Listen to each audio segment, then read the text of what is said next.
Hey everyone, Zach Tucker out here in Kernersville getting you ready for the second round of the high school football playoffs. This week it's two Forsyth County foes as East Forsyth hosts West Forsyth.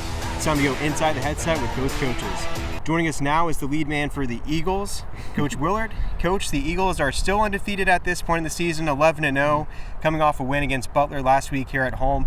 What are the vibes around your team at this point in the season? Just good, really good vibes right now. We know we got another tough task at hand here Friday night, but once you get in the 4A playoffs, it's always tough. Yeah, and going off of that, a couple weeks ago we were here talking about West Forsyth as your opponent for the final game of the regular season finale, and of course we had that game on FNR, and what a game that was. I think it was 8 scores in the first half, and you guys were down at 14 at halftime. Not sure what you said in the locker room, but whatever you said, that message came across because East Forsyth put out the win in the closing seconds. Knowing how that game turned out for your team, what does that say about the character for the Eagles? It's always good to win games like that. We didn't play great, but you can't make the mistakes when you play a good team like West Forsyth. We made a lot of mistakes, so we got to clean a lot of things up, and it just shows the character and the belief that you can come back when you're down. I think one of the interesting things about that game was the impact that both quarterbacks had on the game. Both senior guys, Riley Horton for the Titans, Bryce Baker for you guys. Was that encouraging to see Bryce, make the big plays when they need to be made, and also to guide his team down for that game-winning drive? Yeah, no doubt. There's two great quarterbacks making a lot of plays that night, and but Bryce has been doing it over and over. That's what he's doing. That's what he does. That's why he's a big-time prospect, one of the top ones in the nation. But we're going to need him to keep doing it, but he's got such a great supporting cast, too. We have a lot of other guys out there making plays. He just knows how to get the ball to the right people, and we're going to need our O-line to play great again this week. And knowing that this will be another home game for East Forsyth taking on your rival, how big of an advantage, if you will, is this for your team? It's tough playing at the Nest. It's great. You get to keep all your pregame routines the same, all those kind of things. You don't have to travel. So I think it helps a lot, just in the mental aspect and getting prepared. And I just love playing at the East. It's hard to go over there and play at the Village. I know that you guys are probably putting in the final touches for your game plan. Is it a little bit easier in a sense, knowing that you guys just played against each other? Does that make that more tough? No, I think, you don't have to break as much film down. That's the good part because you've already broken a lot of it down from the week before, so the hours of doing that. But there's a big chess match. They're a great coaching staff, so you try to think what they're going to change, what they think you might change. So it's a little challenging. What would it mean for East Forsyth to be the winner of this game in a round 2 matchup? It means we play in round 3. That's what it means. It's survive in advance.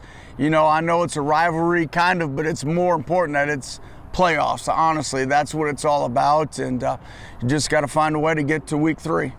Not only is this the time of the year for the high school football playoffs, but it's also the time for Thanksgiving. The big day will take place next Thursday. And so I've got to ask you, Coach, what are some of the things that you're thankful for? I'm just thankful to be the leader of East Forsyth. This football team, we got a lot of people underneath us, or me, that don't get the credit. And I'm just blessed to be the head coach because my assistant coaches, my administration, Alan Plaster, my AD, all these guys, my trainers, players, student trainers, they're the ones that really make it go. I just happen to be out front, so I'm just truly blessed for that. And I got the best family in the world with my wife, Katie, and my kids, Harper and Morgan. So I live a blessed life. Now, I don't want to put you on the spot by asking you this question, but what would you say is your favorite side for the Thanksgiving Day meal? I love stuffing. I really do. I love stuffing. I kind of like mashed potatoes, but then you got to put all the butter and stuff. So I'm going to try to stay healthy and go with the stuffing. Now, do you guys go the more traditional route with having a turkey, or do you kind of switch it up and do like a steak or a chicken or ham? We got turkey and ham usually. My mother-in-law, Cindy, will be here cooking. My wife, Katie, cooks. I just sit and eat. I sit, eat, watch food, or watch football and eat food, man. Awesome. Yeah, well, I love, Thanksgiving and the time to eat and celebrate with family and friends. But what's your final message to all the Eagles fans out there before kickoff on Friday? Hey, we need to be loud and proud up here at the Nest. That 12th man always helps out here. It helped a couple weeks ago because you could hear it on the TV when you guys were televising. We need to come out loud and cheer us on to get to round 3.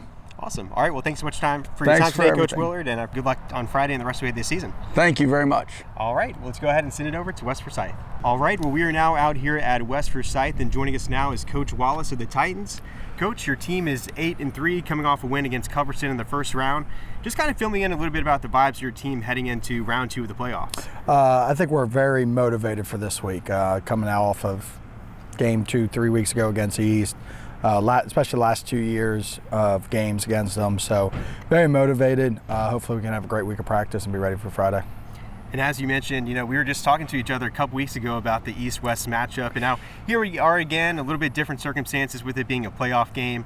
But going back to the season finale against East, it was kind of a good showing for West Forsyth overall. Fell a little bit short at the end, but had a 14-point lead at halftime. What were some of the key takeaways for you from that game? I think our kids finally believe in it. I think a lot of people doubted us. They thought it was going to be a runaway game. And I think in our locker room, we didn't think that. We thought we had some things that were going to be, we could exploit or do well against them.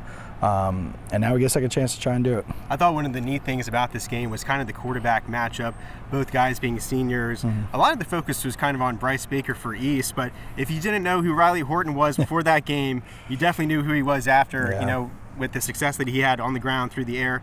Was it encouraging to see that kind of performance from Riley? Yeah, I think each week leading up to that game, we saw him get better and better, and that kind of, it was the next step he needed to take, throwing the ball. He did very well throwing the ball, and then broke some big runs for us. Now we just got to finish a game. And you kind of talk about this message of redemption, going after East Forsyth again. East Forsyth is a team that West hasn't been since 2019, so what would it mean to finally get over that hump on Friday? October 11th, 2019. It's posted in our locker room. Our kids know it would mean a lot to take that step. I mean, we've had 2 close games in the last 2 times we played them. 2 games that we were up and lost. So we got to come back and we got to play a whole game, and I think our team's very motivated for that. And how would you kind of rate the experience in the playoffs versus the regular season, kind of knowing that this is a win-or-go-home moment for your team? It just intensifies everything. I think for our kids, they understand, we win, we keep playing. We win, we keep going. We can see how far this train goes, and this is like the culmination of the season, and it goes until we lose or win it all. So. Now, not only is this the time of the year for the high school football playoffs, but it's also the time for Thanksgiving, just going to be happening next week. Kind of hard to believe that, actually, but what are maybe some of the things that you're thankful for?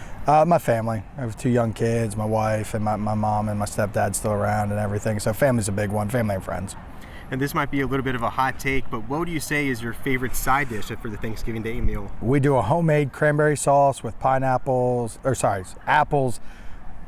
cranberries, cinnamon, sugar, all that stuff, orange juice, oranges. It's very good. My mom's made it my whole life, and I started making it for my family too. Oh, awesome. Yeah, that sounds really good. Are you guys more of the traditional family when it comes to having the turkey, or do you switch it up and do a chicken or steak? Nope, turkeys all the way. Awesome. All right. Well, what's your final message to all the Titans fans out there before kickoff on Friday? We just hope to see everyone out there support the team and create some excitement out there. Awesome. All right. Well, thanks so much for your time today, Coach Wallace. I appreciate it, and good luck on Friday and the rest of the way of the season. Thank you. All right. Well, for more Inside the Headset content, subscribe to the ABC 45 YouTube channel.